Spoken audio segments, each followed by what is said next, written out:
principles, guiding beliefs of the Jehovah's Witness organization. And firstly, do you consider Jehovah God to be a loving God? Absolutely. 1 John 4:8 says so. And do you consider Jehovah God to be a compassionate God? Yes, I do. And does Jehovah God recognize the worth and dignity of all human beings? Absolutely. So in other words, not restricted only to those who are members of the Jehovah's Witness. Recognize the worth and dignity of all human beings. Absolutely. So in other words, not restricted only to those who are members of the Jehovah's Witnesses. No. And obviously that includes women and children. Women and children as well. Choices. Yes, we do. And as I understand it, your organization does recognize an individual's freedom to report crimes to the authorities. Absolutely.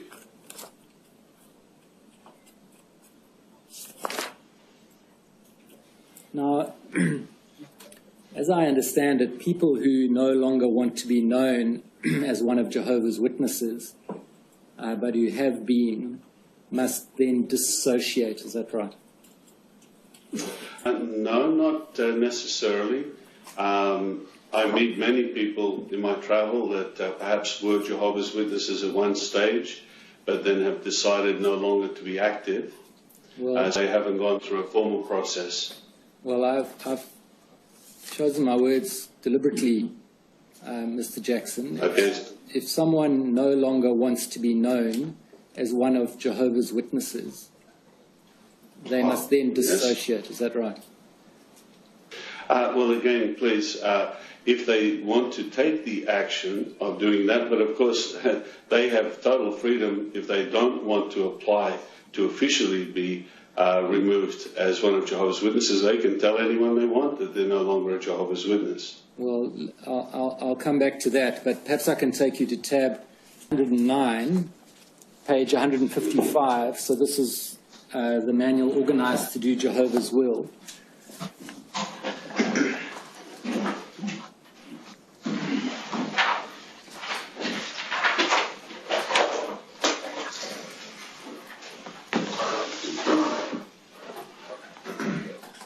Is this the section on disassociation? Yes, that's right. So this is a manual which is issued to all baptized Jehovah's Witnesses. Is that right?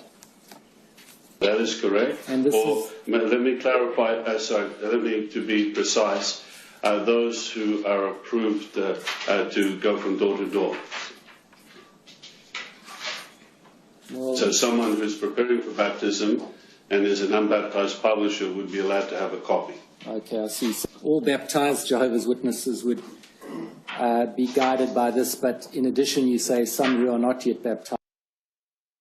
Publisher would be allowed to have a copy. Okay, I see. So all baptized Jehovah's Witnesses would be guided by this, but in addition you say some who are not yet baptized may also have a copy of this. That is correct. Thank you, yes.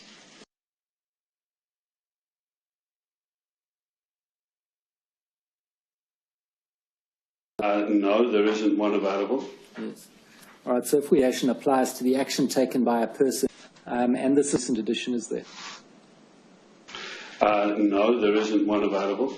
Yes.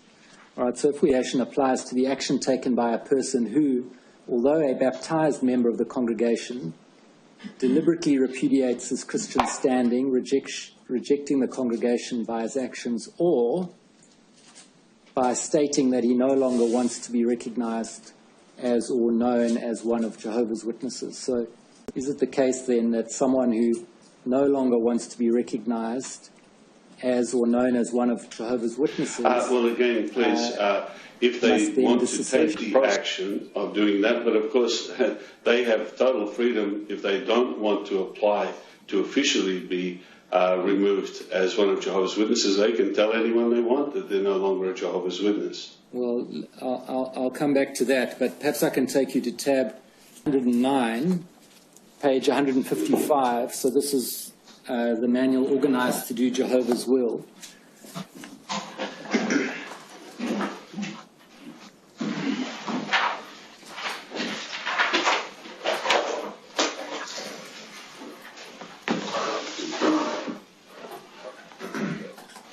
this the section on disassociation? Yes, that's right. So this is a manual which is issued to all baptized Jehovah's Witnesses. Is that right? That is correct. And this let me clarify, to be precise, those who are approved to go from door to door. Well, so someone who's preparing for baptism and is an unbaptized publisher would be allowed to have a copy. Okay, I see. So all baptized Jehovah's Witnesses would be guided by this, but in addition, you say some who are not yet baptized may also have a copy of this. That is correct. Thank you, yes. And this recent edition is there? No, there isn't one available. Yes. All right, so affiliation applies to the action taken by a person who, although a baptized member of the congregation, deliberately repudiates his Christian standing, rejecting the congregation by his actions, or by stating that he no longer wants to be recognized as or known as one of Jehovah's Witnesses. So is it the case then that someone who no longer wants to be recognized as or known as one of Jehovah's Witnesses must then disassociate? No, it doesn't say they must do anything. If you read on, you'll see there's a process. This gives the person the right to officially have an announcement made that they're no longer one of Jehovah's Witnesses. But as I already said, if they decide they don't want to exercise that right, they don't automatically come under this provision. People who don't exercise that right are then, in other words, they, as you described, inactive. They're still subject to the rules and discipline of the organization, aren't they? I would have to check on that because personally that's not my field. But my understanding is if a person has made it known by their actions in the community over a period of years that they're not witnesses, we would only hold any reports in abeyance until they decided they wanted to return. Well, Mr. Jackson, I have to say that my understanding is if someone in that position is caught transgressing one of the rules, then they would still be subject to the disciplinary procedures, including possibly disfellowshipping. Is that not right?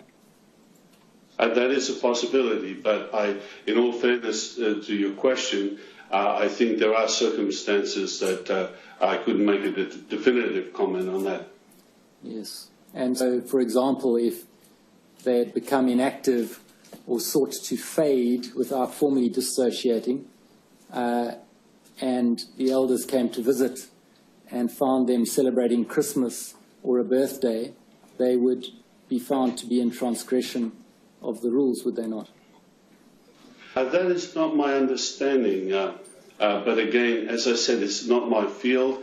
That goes into policy with regard to those type of things. But from my personal experience, that's not the case. Well, you say it's not your field, but you remember the governing body, which is responsible, as you've said, for the whole field, and you've been a member for 10 years, and all the committees are responsible to and accountable to the governing body. So that is correct. So it is your field, isn't it? Only as far as approving the basic scriptural principles. So is there a scriptural principle that you have in mind you want to ask me about, or are you talking about policies and implementation of policies? So there is a difference there. Yeah, and the policies are all subject to the scriptural principles, aren't they? Yes, and if you have a question on the scriptural principle, I'm very happy to try and explain it. And for that reason, the policies have to be approved by the governing body to ensure that they are in keeping with scriptural principles. That's correct. But the fact that the policies at times need to be changed shows that there is leeway there. And if it's not the case, as you seem to suggest might be a possibility, although you say you don't know, if it's not the case that someone who has not actively disassociated but merely sought to fade or become inactive is not governed by the rules, then where's the line drawn between those who are subject to the rules and those who aren't? That's a good question, and that's where judgment comes in. By judgment, I mean using a person's nous as to is someone still perceived as one of Jehovah's Witnesses in the community. Well, isn't that the point, that if someone is perceived as one of Jehovah's Witnesses in the community, that's because they have not disassociated or been disfellowshipped? Well, it has to do with what the person is telling other persons. Well, there's no middle road, is there? I mean, you're either a member and subject to the organization, or you're not. Isn't that the case? Yes, but I thought you were asking me about disassociation. Well, I am indeed. So if someone hasn't disassociated but has sought merely to become inactive or to fade, they're then still subject to the organization's discipline and rules. If they acknowledge being one of Jehovah's Witnesses. And if they do the contrary, which is to say they're not one of Jehovah's Witnesses, the effect of that is disassociation. That's if they decide to go down that course. And if they don't actively disassociate, then they will be disfellowshipped as apostates.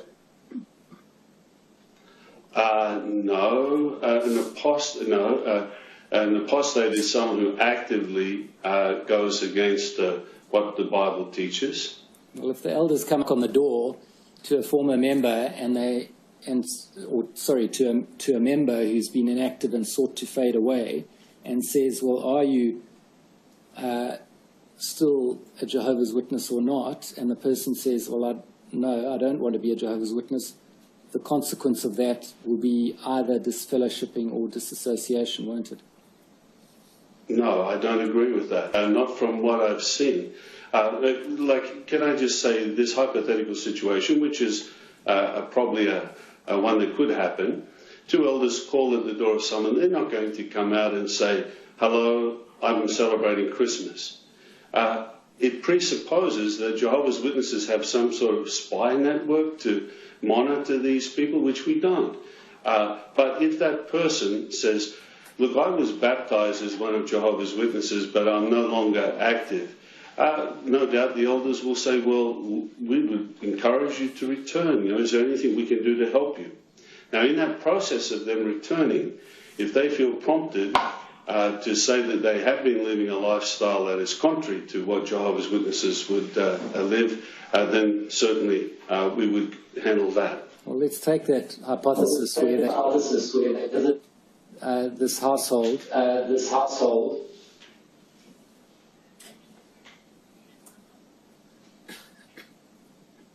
Mr. Jackson, you hear me? I can, yes. Sorry, you started, I didn't hear a question. Yes, it was echoing back at me, but it seems to have been resolved. Mr. Jackson, let's take that hypothesis of the two elders visit the household of someone who's been inactive for some time and seek to explore whether that person will come back to the active fold and encourage them to do so, in the process of which, in visiting that household, they find that that person is, in the eyes of the Jehovah's Witness, living in sin. That person would then be subject to the discipline of the organization, wouldn't they? In a case such as that, yes. And their only way to avoid that would be to disassociate. If they didn't want to go through the process, but might I mention in your hypothetical situation, the person has indicated that they want to come back, and many people in that situation do want to come back. No, Mr. Jackson, my hypothetical had nothing to do with anyone wanting to come back. My hypothetical is premised on the basis that someone wants to leave or not be involved, and I'm exploring the possibility which you put out there of them being able to just become inactive and not actually end up outside the organization or not end up disassociating. Do you understand? So I do. Sorry, I misunderstood the fact that you said that they'd indicated they wanted to come back. I'm sorry. So the point we've got to then is that, as I understand it, is that a person who's become inactive and wishes merely to remain inactive is still subject to the organization's rules and discipline, not so. You want to come back, but we don't we don't run a police state where we go and try and force people to follow our beliefs. Well, leaving that to one side, the point is if, for example, the elders visited and found the person to be living in sin in the eyes of the Jehovah's Witnesses, then the elders would, following the process and procedures, discipline that person under the rules of the organization, not so? Yes, like in a situation where it was found that someone who claimed to be one of Jehovah's Witnesses was living in sin, then the elders would try to ascertain, well, what needs to be done. We obviously want to help the person, so the first step would be to ascertain, do they want to come back? Are they willing to change what they're doing? And if ultimately the person is willing to talk to us, then yes, that would be involved with the judicial process. But if they're not, then either they must disassociate or they'll be disfellowshipped. That would be in that particular case, but I can think of many scenarios where it wouldn't be. And it's right, isn't it, in the case of both disassociation and disfellowshipping, the remaining members of the Jehovah's Witnesses cannot associate with the disassociated or disfellowshipped person. Yes, that's according to the Bible principles, which I'm sure you've already read. And that it's even family members not living in the same household. Freedom from the organization on the one hand and friends, family and social network on the other. I thought I made it quite clear that I don't agree with that supposition. Well, you see, are we talking about a gross sin that's been committed or someone who just wants to leave Jehovah's Witnesses? Let me clarify. If someone no longer wants to be an active Jehovah's Witness and they're not in the community viewed as a Jehovah's Witness, we do not have a so-called spiritual police force to go and handle that. Mr. Jackson, the reality of the situation is that a person who's been baptized a Jehovah's Witness is thereafter either in the organization or out of it. Is that not right? I think perhaps you've got your facts a little wrong there. Well, I don't think that's correct, because you've accepted already, Mr. Jackson, that a person in the situation you've postulated of merely becoming inactive is still subject to the rules of the organization. Yes, but if I could mention, Mr. Stewart, your first proposition you put forward, that they meet someone who's celebrating Christmas. This person is not associating with other Jehovah's Witnesses, not actively trying to change other people and so on. A person such as that is not going to be handled judicially, as far as I understand. Sorry, I have to disagree with you. Well, no, but Mr. Jackson, you're disagreeing on the example of what they do wrong. And that's not my point. My point is they may do nothing wrong, but they're still subject to the rules of the organization in the event that at some point they do something wrong. I will agree with that, but I don't agree with the sweeping statement they only have the two choices. Well, that was the point I was disagreeing with. Well, it's right then, isn't it? Because if they don't want to be subject to the discipline and rules of the organization, then they have to leave by actively dissociating. Isn't that the truth? That's if they definitely don't want to be, yes. But there are some that do not want to make that active move. Well, the result then is they're faced with the choice between the freedom from the organization on the one hand and having to lose their family and friends and social network on the other. That's how you would like to put it, Mr. Stewart, but I thought I'm trying to say that there are those, some of whom I have heard of, that just fade away and they're not actively Jehovah's Witnesses. And, Mr. Jackson, you've put it that they have a choice to leave or not to leave. For someone who wants to leave, perhaps because they've suffered abuse by someone in the organization and don't feel that it's been treated properly or adequately, it's a very difficult choice, isn't it? because they must choose. I agree that. And it can be a very cruel choice for them, not so? I agree. It's a difficult choice. And it can be personally devastating because they can lose their whole social network and their families.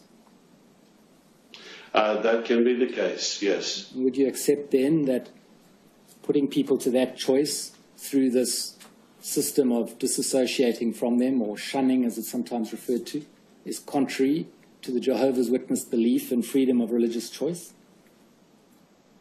No, I don't accept that. I think you're jumping to a conclusion there, but I understand that you have that opinion. Well, on what basis do you not accept that? Because right throughout the arrangement with Jehovah's Witnesses, people have to make choices based on their own free will. For example, to be baptized. If someone walks up to us and says, I want to get baptized, we're not going to allow them to be baptized. They have to, first of all, understand the arrangement of Christian living. Usually it takes 1 or 2 years for them to go through both the publications that we have, so that they personally can make that commitment. So that is a choice that they made. Now, we are not forcing them in any ways to remain in our organisation. But a point to remember is that the ultimate standard we believe in is the Bible, and we feel it's good for people to live by the Bible. The fact that many who have been disfellowshipped return of their own free will is an indication that they likewise still believe that it's a good lifestyle. Mr. Jack, you were baptized at age 13, am I right? I certainly was, yes. And there are, in fact, many Jehovah's Witnesses who are baptized at an age even younger than that? There have been some I have met that have been baptized younger. And do you consider that at that age someone is old enough and mature enough to make a decision affecting the rest of their lives? Yes, I do in some cases. Obviously, there are some children that wouldn't be able to make that decision. And perhaps some would have questioned whether I could make that decision at 13 years of age. But I've worked with people that have been baptized when they were 11, and they have stuck by that determination their whole life. Well, that may be because they can't leave the organization without leaving behind everyone whom they know. Anything is possible. You see, let's take someone who's baptized at a young age and then as lie elsewhere, and they want to choose some other system of belief. They're then still going to be faced with a stark choice that we've identified, aren't they? That's true. So on that basis, I suggest to you that that policy and practice of your organization is in conflict with the Jehovah's Witnesses' belief, as you've said it is, in freedom of religious choice. No, we don't see it that way, but you're entitled to your opinion. And I suggest also that it's in conflict with the idea of a loving and a compassionate God. Certainly, that wouldn't be in harmony with the Bible, what the Bible says, because at times Jehovah disciplined his people by having them go into exile, come back. So Jehovah is someone who believes in the ultimate overall benefit or good for persons, and sometimes that includes some form of discipline. And do you accept that putting people to that choice makes your organization in many respects a captive organization? I do not accept that at all. Is there a scriptural basis to this policy of shunning? Yes. Thank you very much for the opportunity to express it. 1 Corinthians is the scripture, and no doubt you've seen it already.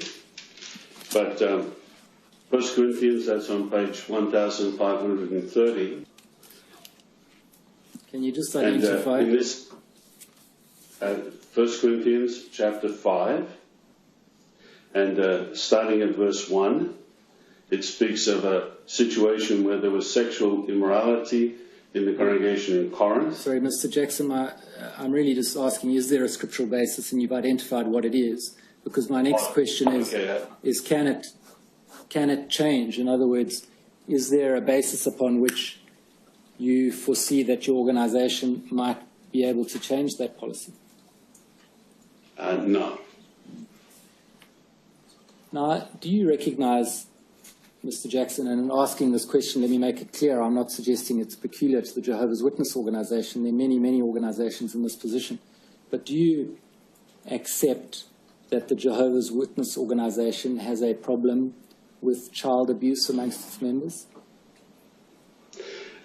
I accept that child abuse is a problem right throughout the community, and it's something that we've had to deal with as well. And do you accept that it's presented, I withdraw that, do you accept that the manner in which your organisation has dealt with allegations of child sexual abuse has also presented problems? There have been changes in policies over the last 20 or 30 years where we've tried to address some of those problem areas, and by the fact that we've changed the policy would indicate that the original policies weren't perfect.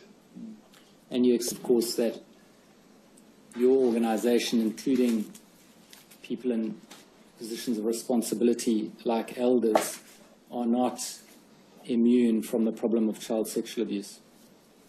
That appears to be the case. And do you accept, Mr. Jackson, that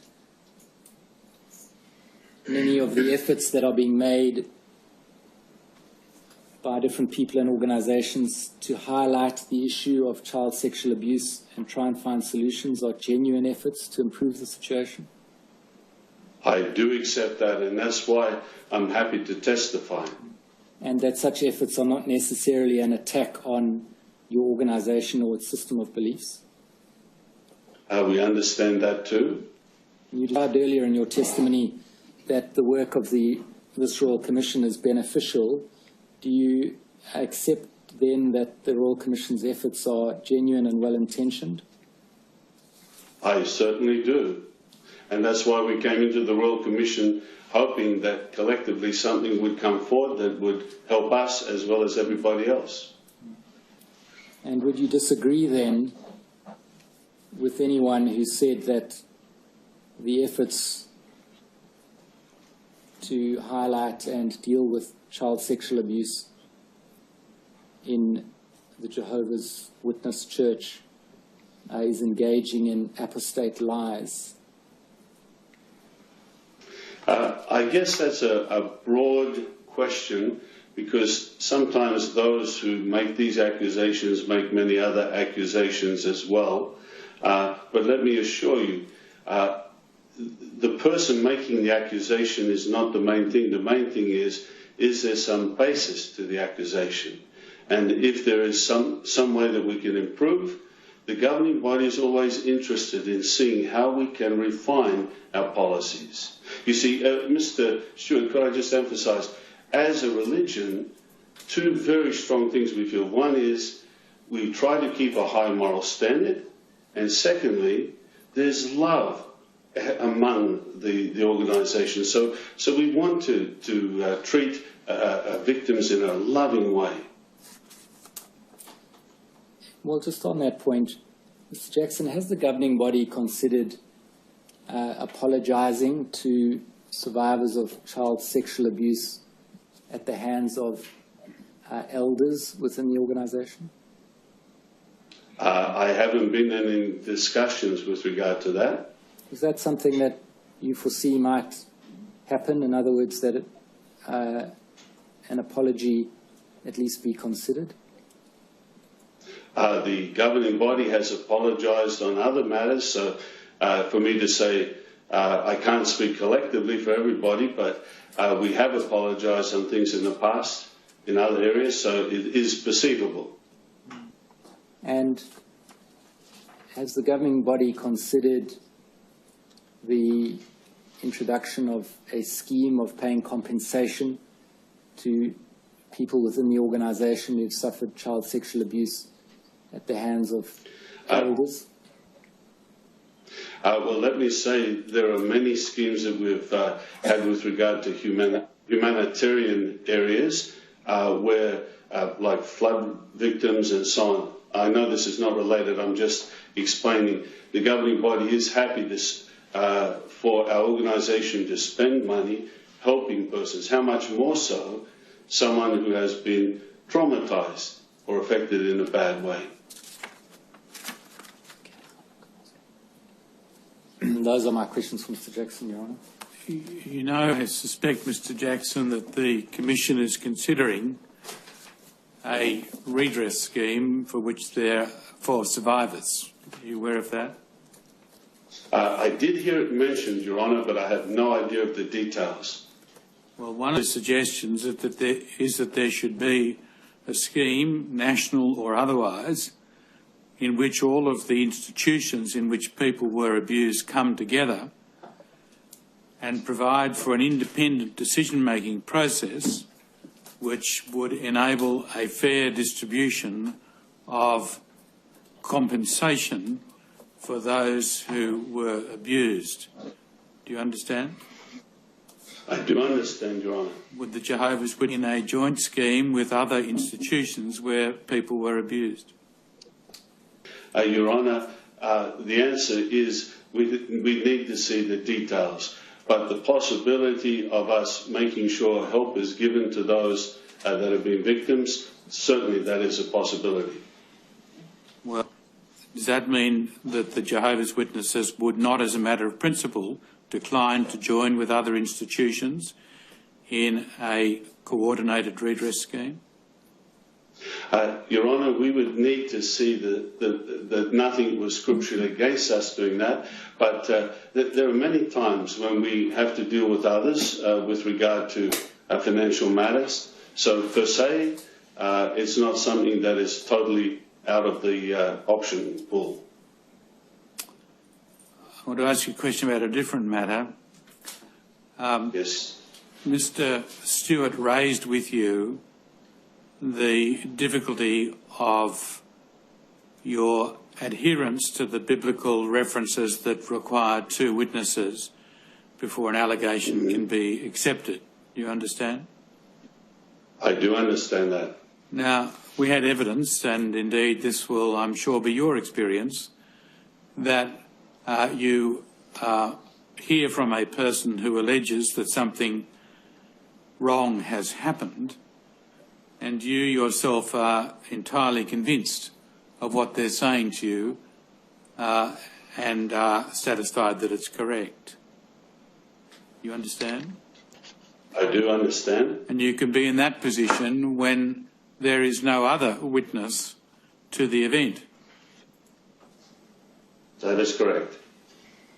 Now, what does the Church do in the circumstance where the allegation may be against a father or someone who otherwise has close contact with a family, but there is only the allegation of the child, perhaps a girl, teenage girl, so the allegation can't be established? What does the Church do about helping that child and or that family? That's a very good question. First of all, the elders should let the responsible adult or the victim, if possible, know that they have a right to take this to the criminal authorities, the judicial system. But that's just a matter of notifying them of that. But because we are concerned about the actual physical welfare of someone in a situation like that, we would make sure that there are provisions made that, of course, if it's in the family, we can't take the child out of the family physically, but at least make sure that things are put into place so that this person gets the best possible care and protection. Well, what do you put in place? Or allow the, say it's the guardian of this victim, what they need to do.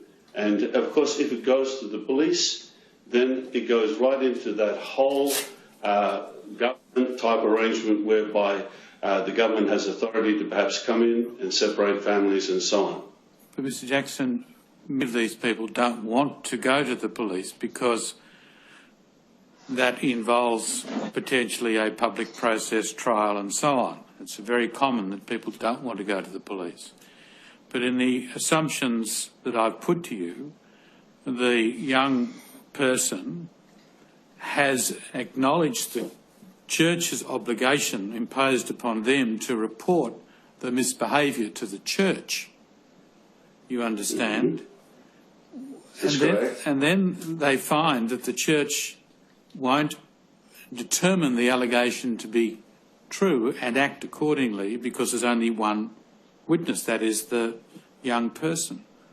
What does the church do to help that person or that family in those circumstances? Well, as I mentioned, first of all, we would let them know that they should go to the police and try and, because this is beyond the parameters. Mr. Jackson, we covered that. This is a person, and there are many of them who don't want to go to the police, but they've come to your organisation because they're required to report misbehaviour. And underlying my proposition is, of course, that they would expect your organisation to help them. Yes. Well, what do you do? And the help that is, well, can I just mention, first of all, Your Honour, our organisation, people come to our Christian meetings twice a week and they go on the preaching work. But what happens in the home is beyond the actual jurisdiction of the elders to tell the parents how they should organise the things with their children. And the point that I'd just like to make is, you see, then everyone is put on alert. Once the accusation is made, now we're aware. Could it be that the father, in an improper situation, another time is seen by the mother, and then she brings this forward? Then we have two witnesses. Yeah, but I'm putting to you the proposition that you have one witness who you absolutely believe. Yes. What do you do? Well, for the ultimate protection of that child, I could, if they feel that child and other children are in danger, I would hope that the conscience of the elders would notify the police if the parent is not willing to do that. So you would hope that the elders would act in that way. Is there any instruction? Yes. Is there any instruction that they are to act in that way? You know, Your Honour, this is not my field. I can't tell you all the sections where we've said that. That is my understanding. But if that instruction isn't given, that's perhaps something that we need to look at. And if the girl says, no, I don't want the matter to go to the police, I don't want the prospect of a criminal trial, but please can the church help me, what do you do? So then scriptural help would be given, but can't go in and take a child away from parents. What do you mean by scriptural? So spiritual. What's the scriptural help? What would that be? So, well, perhaps one of the scriptural things that we could show is, the God's Love book that was referred to in this commission. I don't think you have the last couple of pages of that book for me to refer to. But there's a footnote there that talks about legal and secular action with regard to other witnesses. And there's a very clear footnote that says there, if someone does something like rape or a serious crime, this is definitely they should not stop a witness from reporting it to the authorities. So we would try to spiritually help them to become aware of their rights and the need, because maybe it's their decision, but if this affects other children, neighbours, and so on, surely they need to think a little beyond just the one person. Then the scriptural help that we would give is similar to other situations where people have experienced horrific tragedies in their lives, and their hope and trust in the Bible will give them some comfort. We found that 9/11, when the Twin Towers went down, Jehovah's Witnesses were invited actually to go in and help persons by sharing scriptures with them. Now, if the circumstance is that the young person alleges they were abused by a member of the congregation, but not a member of their own family. And again, you as the elder are persuaded, totally persuaded, that the person is telling the truth. What do you do then? The assumption behind it, of course, is that the alleged abuser is a risk to others. What do you do? That's correct, yes. So there is a process, and I think at the moment we are in the process of adjusting some of our policies. So that's why it is a good time for this Royal Commission. But definitely it becomes obvious that we need to inform some. We need to put restrictions on that person as to any type of association with minors. And if a person is genuinely innocent, they're not doing this, they should not mind the fact that they can clear their name by not being involved at all with dealing with children. Your Honour, could I just mention, as a reminder, you see, Jehovah's Witnesses, because we respect the family unit, we don't have separate Sunday schools, we don't run youth camps separately, so we believe that things should be done within the family.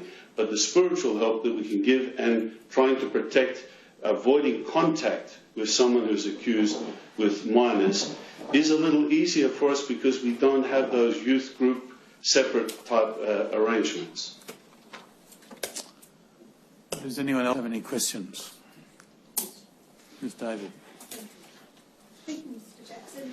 I'm Ms. David and I represent BCG.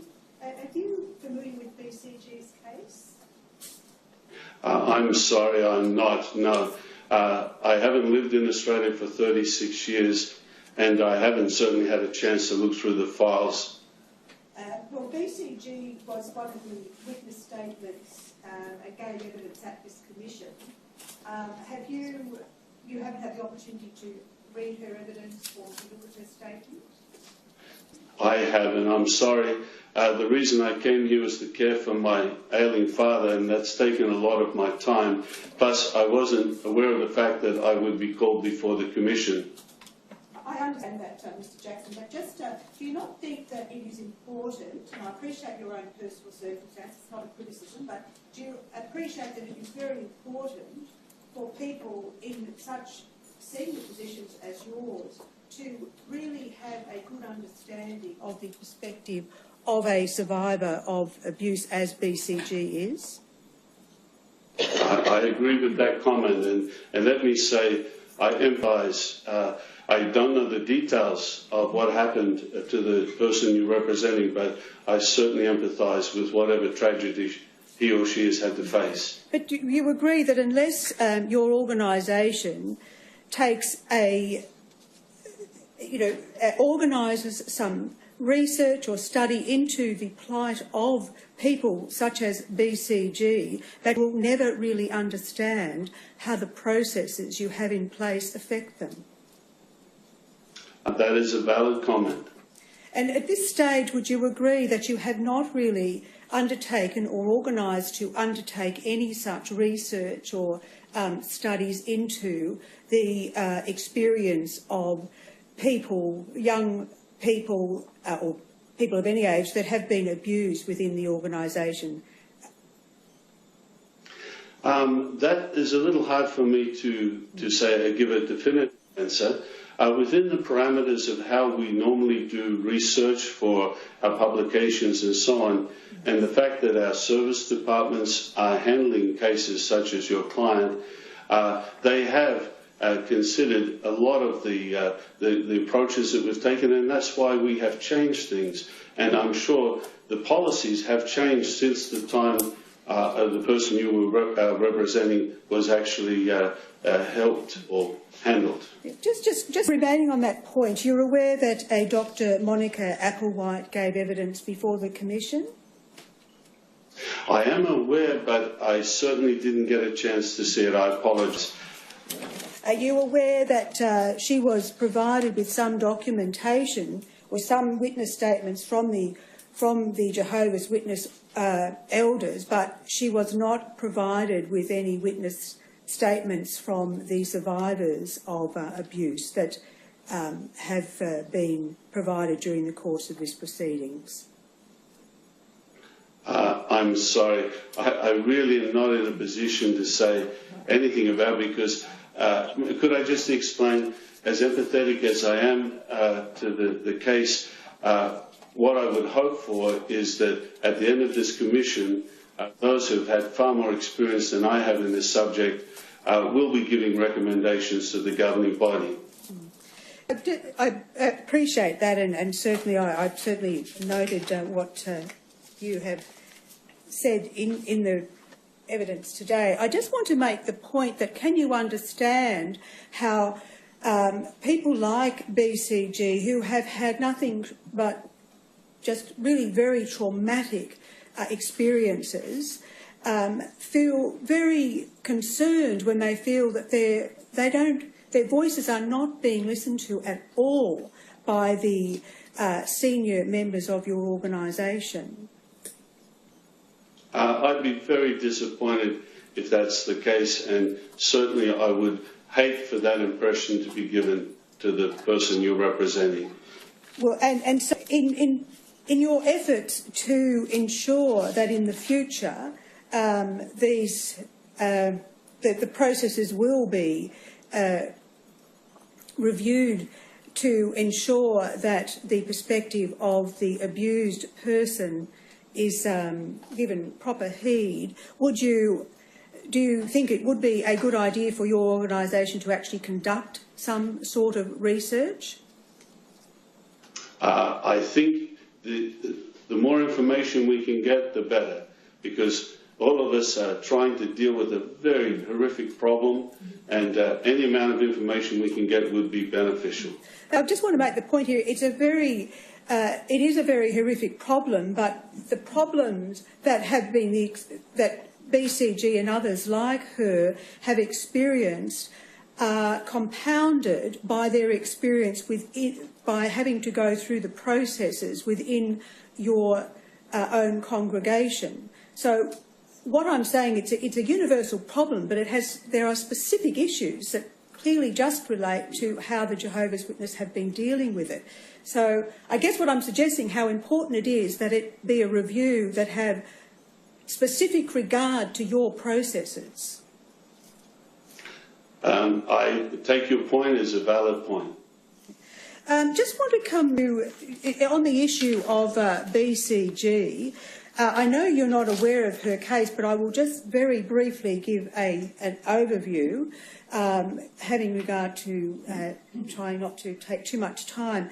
But she made a complaint. It was ultimately, initially there was, because of the one witness rule, it was not accepted. Ultimately, on an appeal and with a confession, there was an acceptance of her complaint. She essentially did not make a full complaint to the authorities until after she left the congregation, I think approximately 15 years later.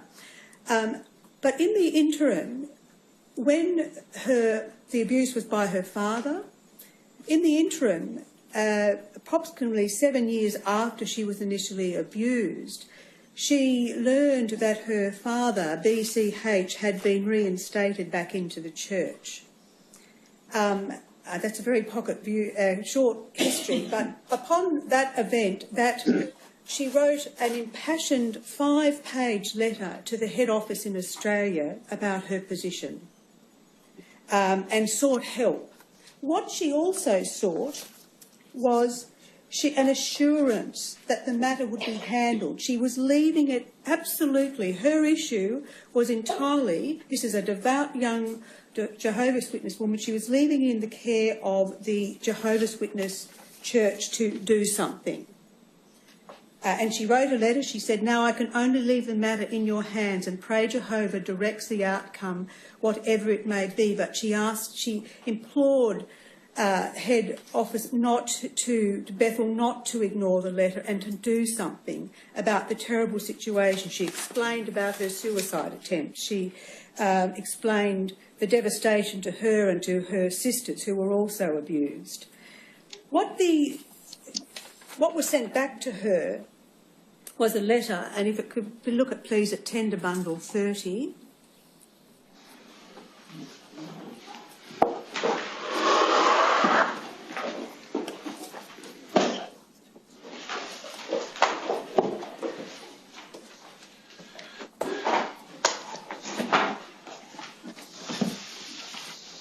Yes, I have it here. You have that letter. This was after 7 years of this. BCG has given evidence that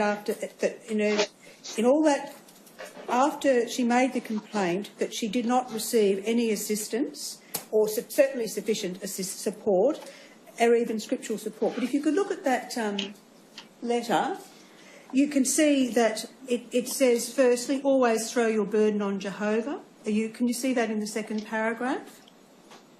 In the second paragraph, yes, I can. Yes. She was also told about the heartwarming prayer of David is appropriate, where he entreated Jehovah to preserve his tears in a skin bottle.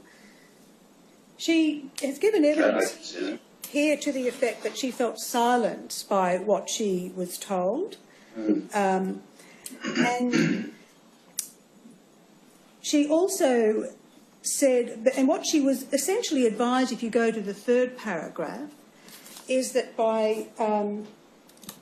that with Jehovah's help and your own effort, you can look forward to the new world of peace. But she was really given no solace to deal with what was going to continue to be very painful for her in this world. Do you agree with that? That having to read through that letter?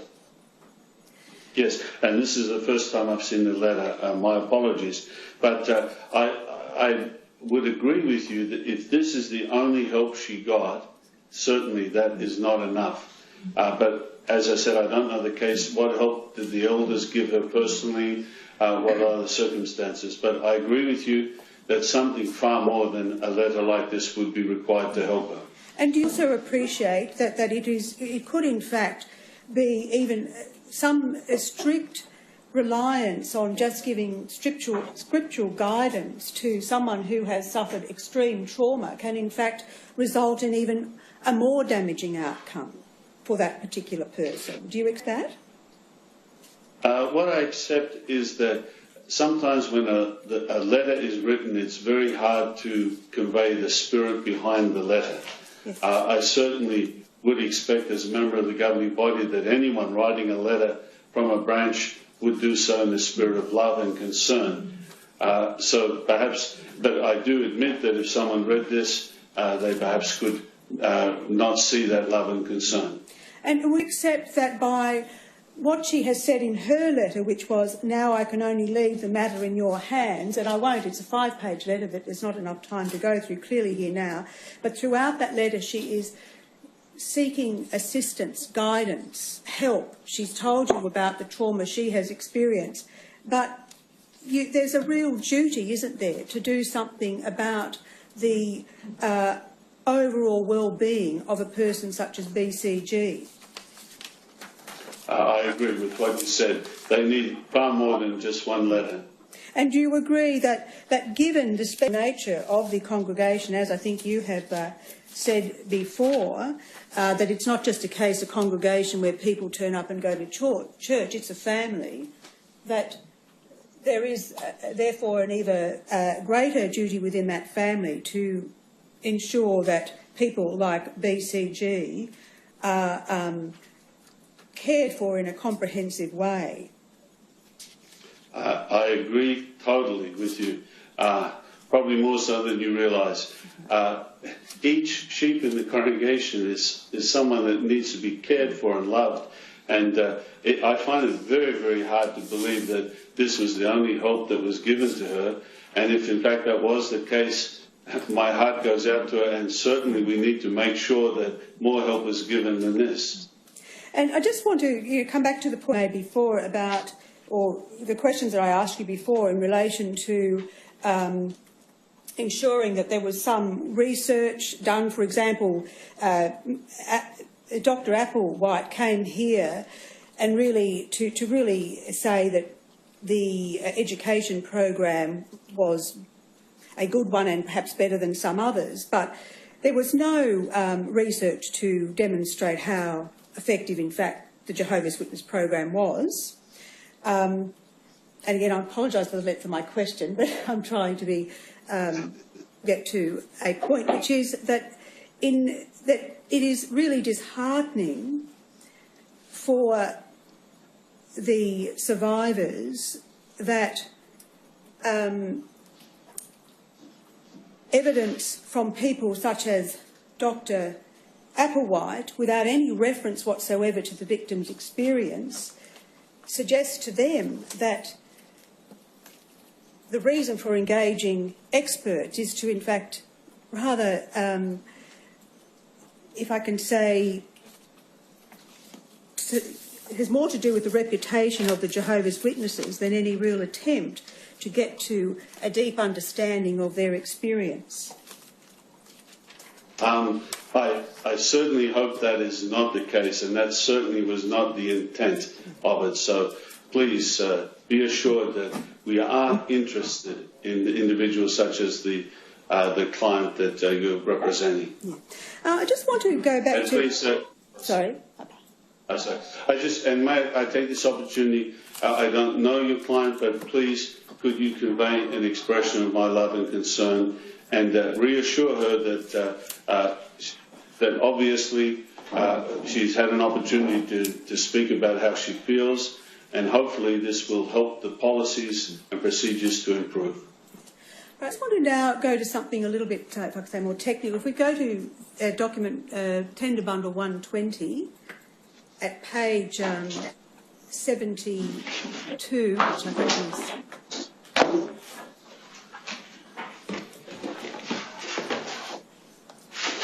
page 72.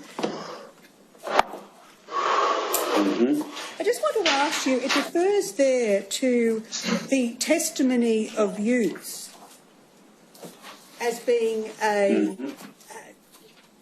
under paragraph 37, where we're looking at evidence established wrongdoing, and just how the Jehovah's Witness would view the testimony of youth. I note that it says there, the testimony of youths may be considered, it is up to the elders to determine whether the testimony has the ring of truth. Just in relation to that, firstly, how would you define a youth? Are you able to assist? As someone still in a family arrangement under the legal age. But perhaps in this context, I'm sure it means probably someone younger. So, is there some doubt about the testimony of youth, that you wouldn't accept that it would carry less weight perhaps than the testimony of an adult? I'm just trying to understand what the basis for that is. Pardon? Thank you very much for asking the question. It's a very good question. May I just mention, this is in the context of general disputes or things that may be handled. And could I give you an example that is not related to the Commission?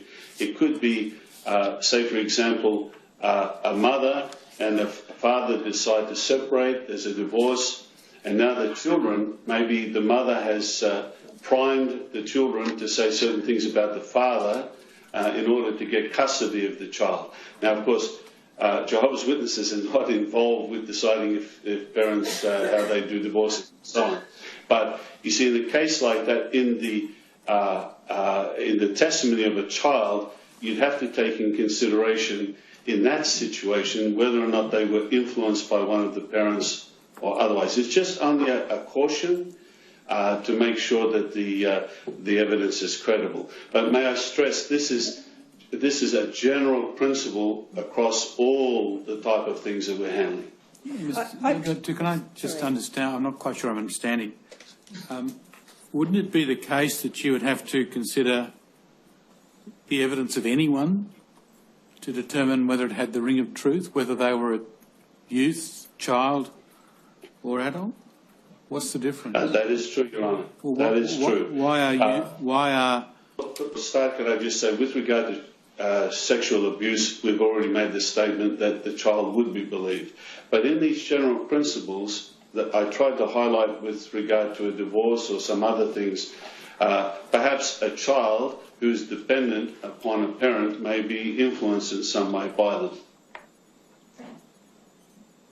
So this is here to mark out the risk that someone's evidence might be influenced by another person, including an adult.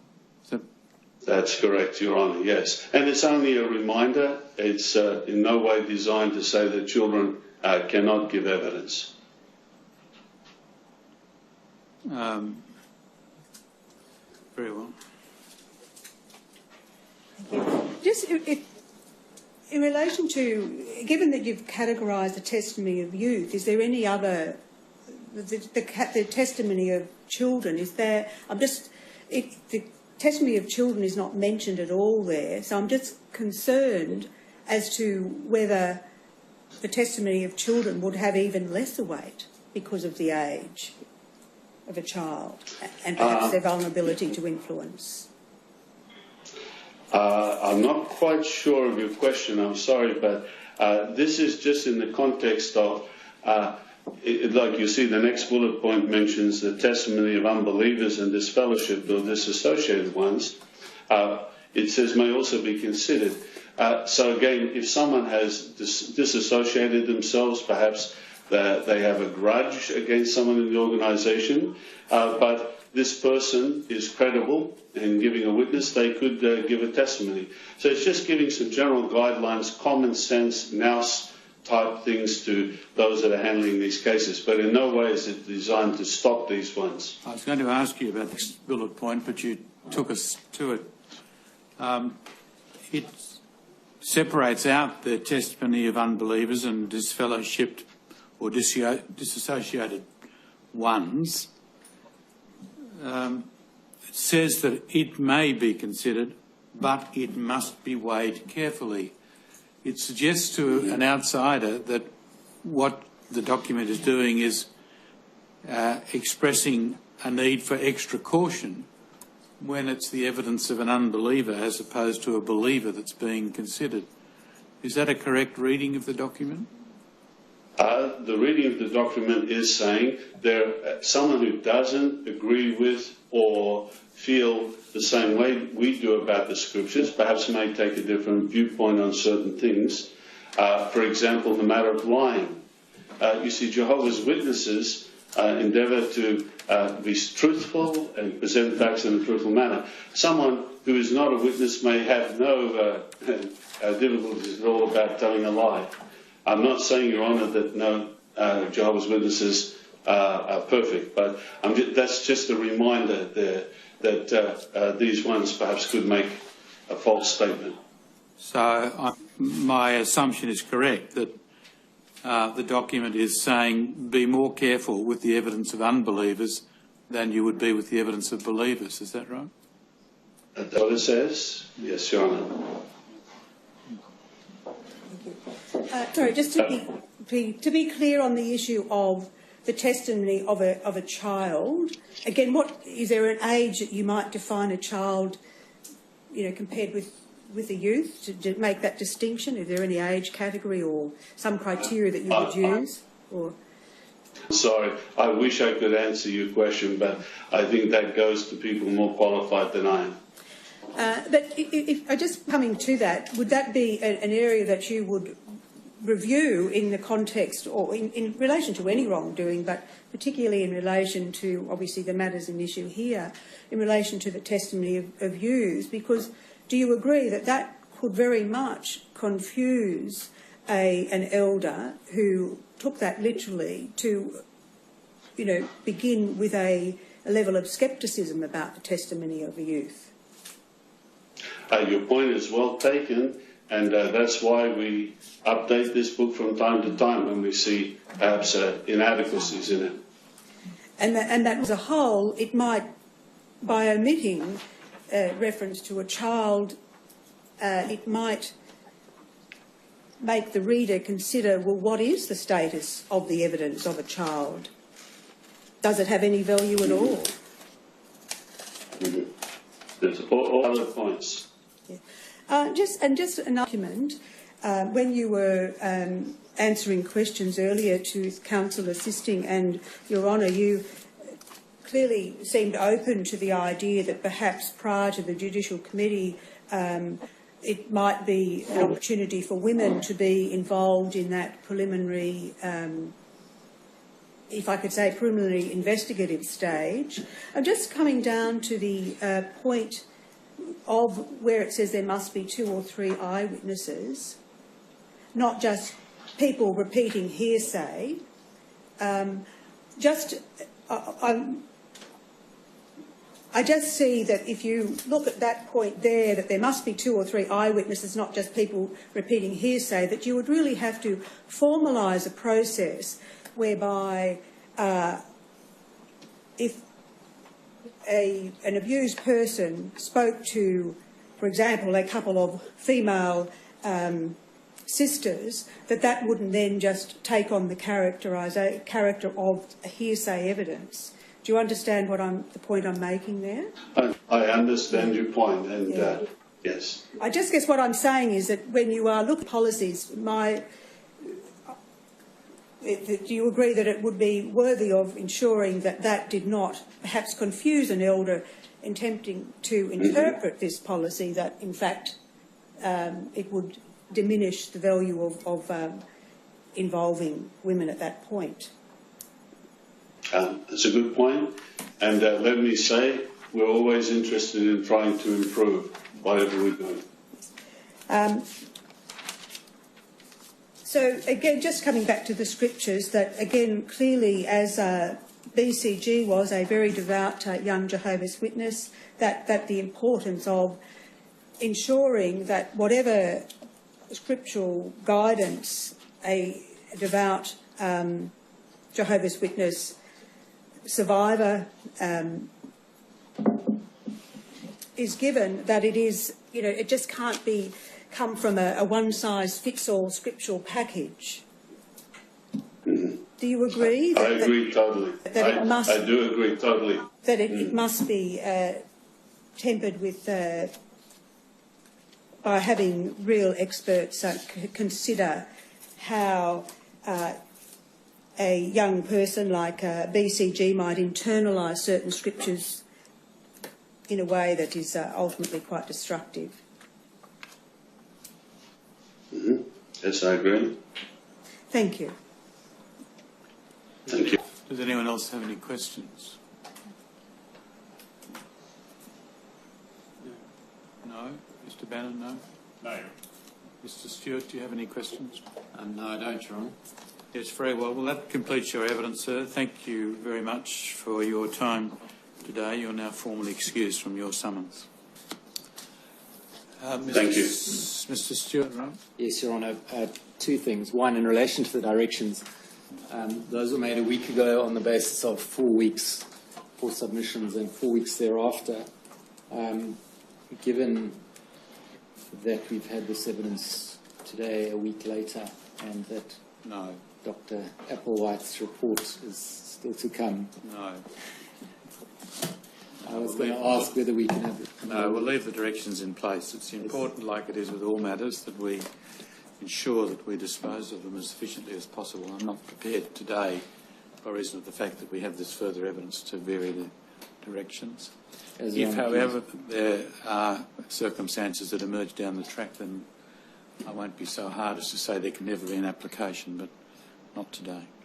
As Your Honour pleases. Very well. And then the only remaining issue, in the intervening week, a further document has come to light, which really just sits in the sequence of correspondence to bodies or relating to correspondence to all bodies of elders, and I'd like to have leave to tender it. Well, Should I mark it separately?